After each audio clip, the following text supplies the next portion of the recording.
Superman, the original superhero, the one who started it all. In this episode of Panels to Plastic, we're going to look at 4 unique artists, their contributions to the Man of Steel's legacy, and how their work translated into the form of action figures.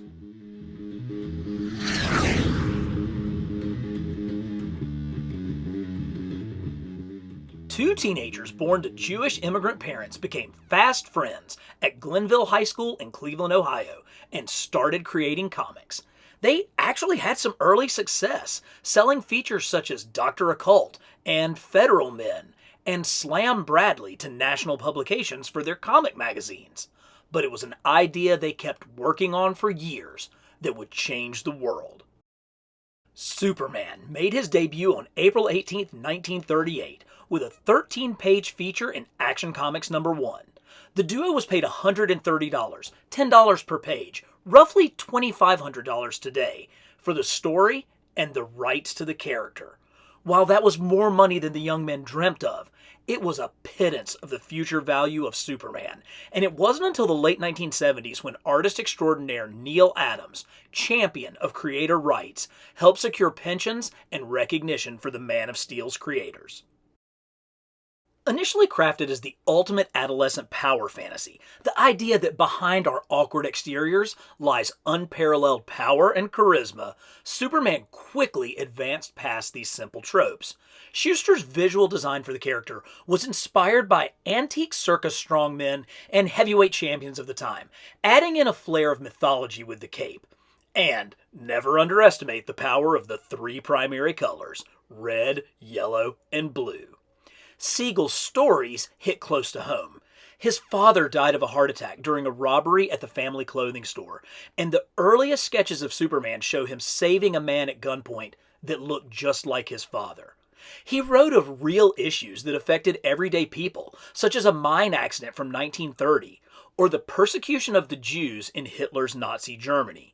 Superman rapidly became a defender of the weak and oppressed.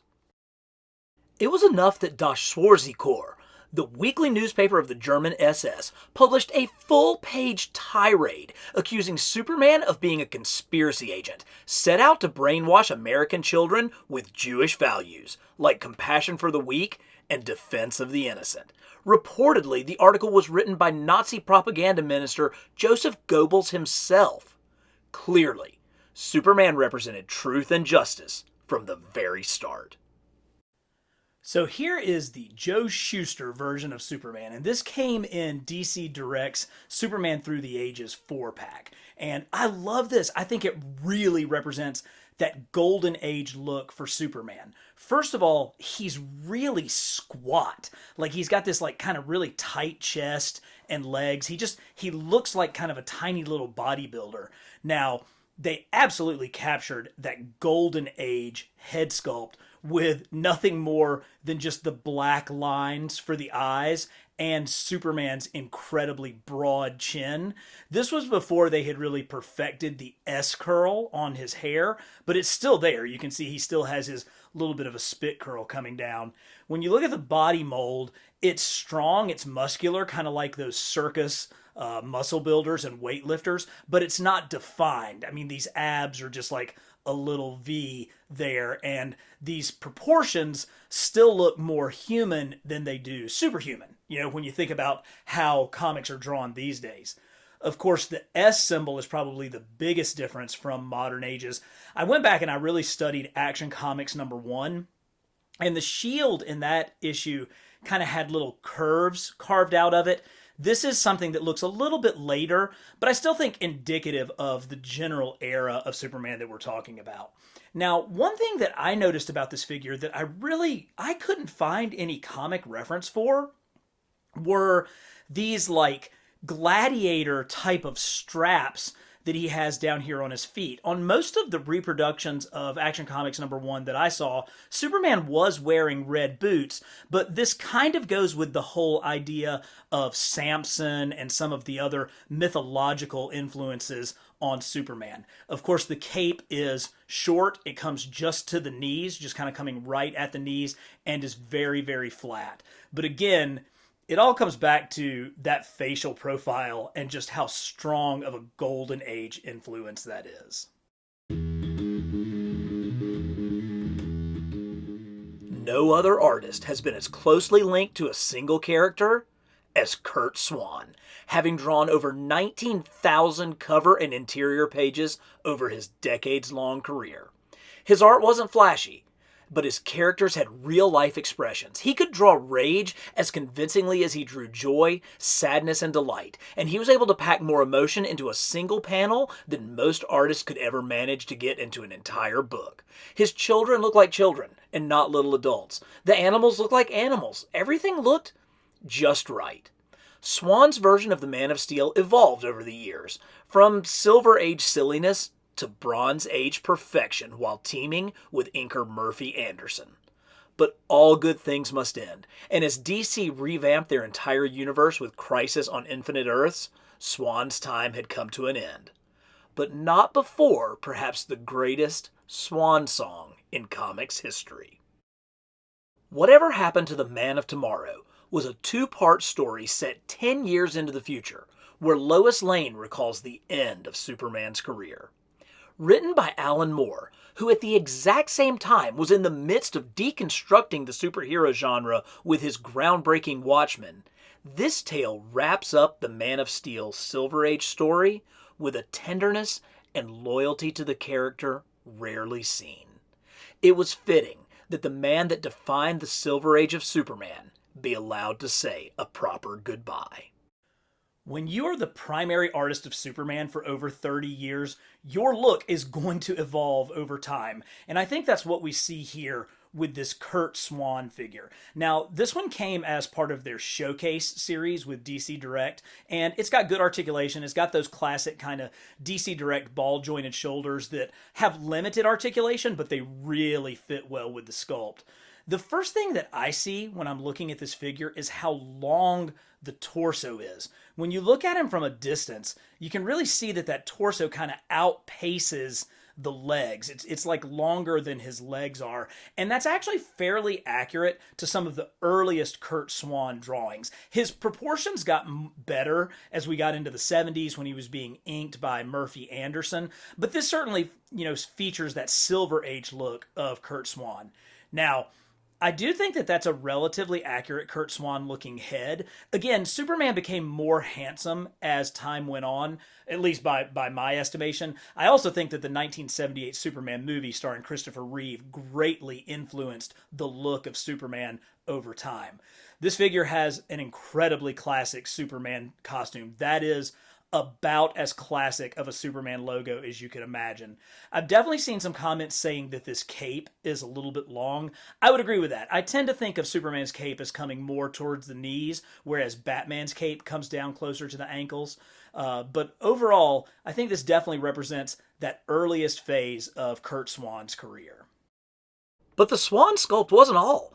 This figure also came with alternate heads, so that you could recreate all that silly Silver Age Superman goodness, like Supes here becoming the king of the ants in Action 296. Or Superman from the future, with the giant cranium, and, for some unknown reason why you would need these in the future, long tapering fingers. And finally, Lion Man from Action 243, which actually says on the cover that Lois and Lion Man must act out a modern version of Beauty and the Beast. Crisis on Infinite Earths makes a lot more sense after this.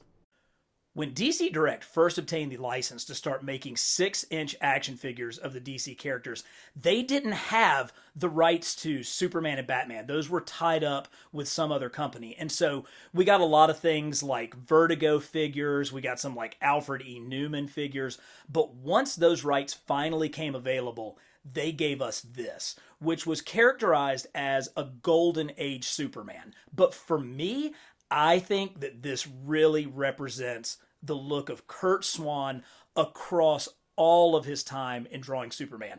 I mean, just look at that guy. That guy looks like Superman. He's got that bold jaw. He is rocking the S-curl of his hair. This is a very appropriately sized Superman symbol. And again, As Swann drew it, this is a very muscular Superman, but he's not like a super muscular Superman. Those are still shoulders that have human proportions, or Kryptonese proportions, however you want to say it. This was a great figure when it came out, and it featured some really unique articulation that was not standard at the time. And to prove that, they actually gave us a bonus.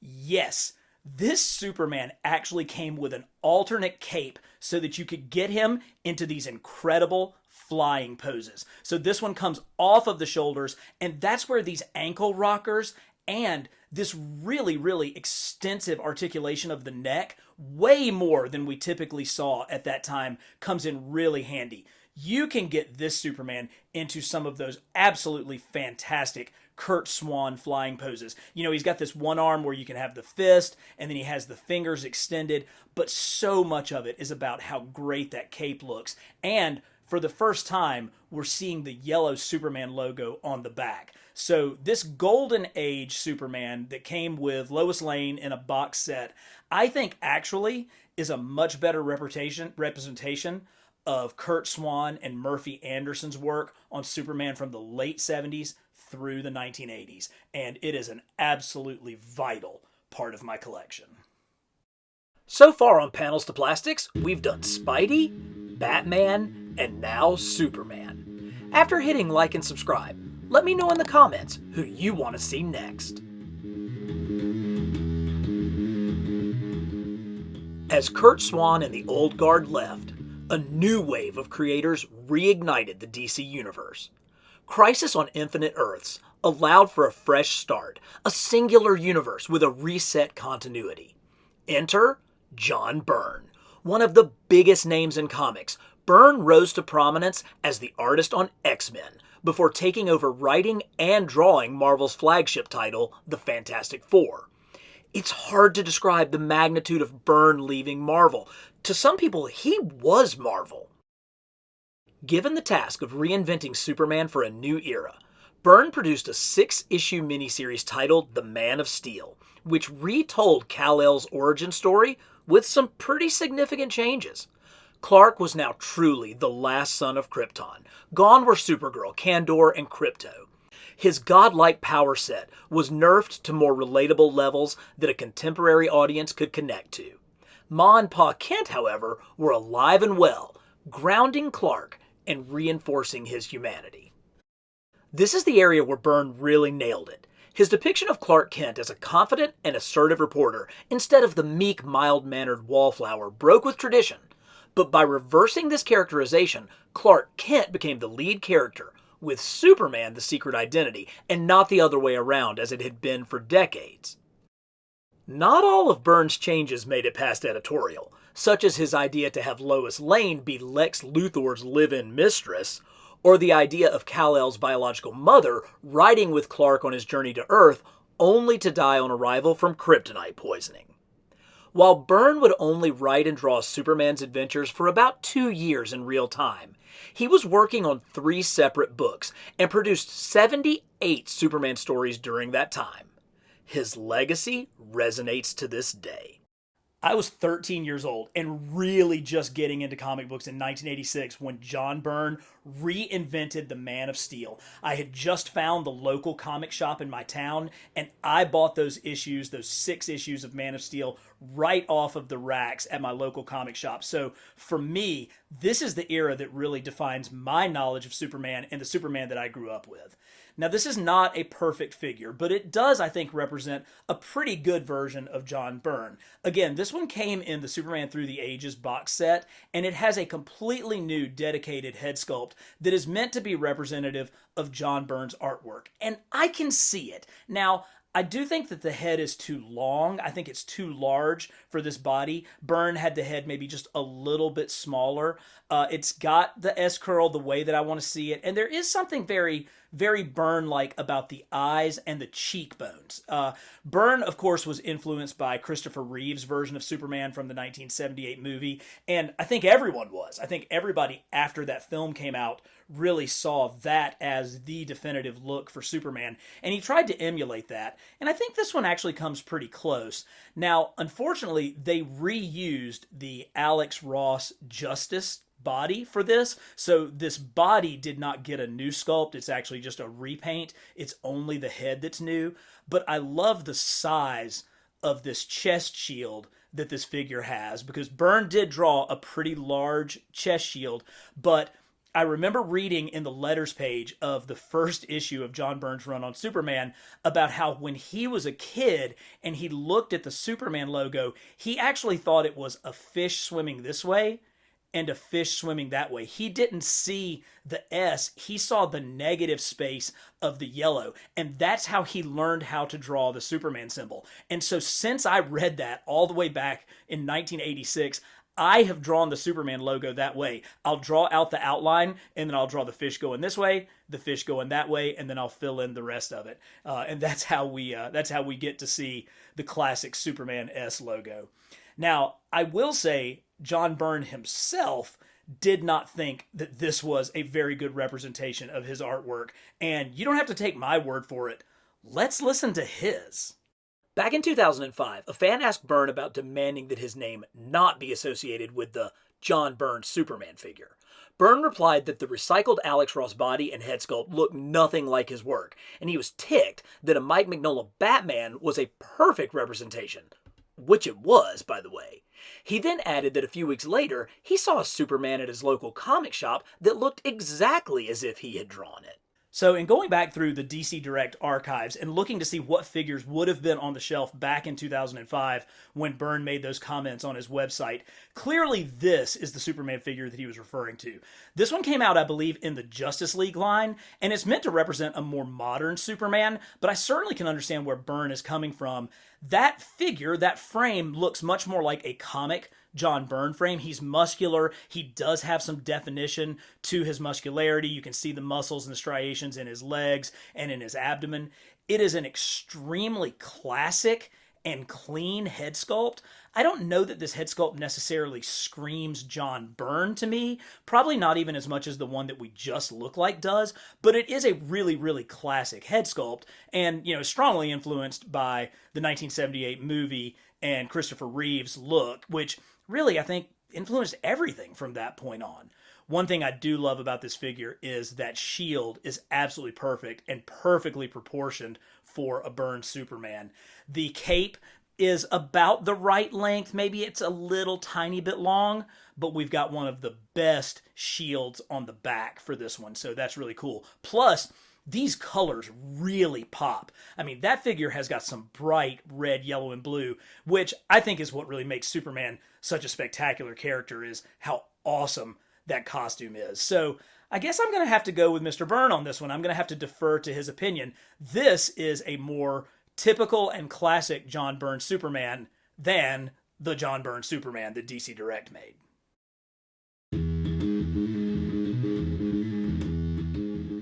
Born Vincent Deegan, the artist better known as Frank Quitely, brought a unique look to the Man of Steel. Teaming with writer Grant Morrison on All-Star Superman, the two crafted one of his best stories ever. I mean, they managed to retell Superman's origin using only 4 panels and 8 words.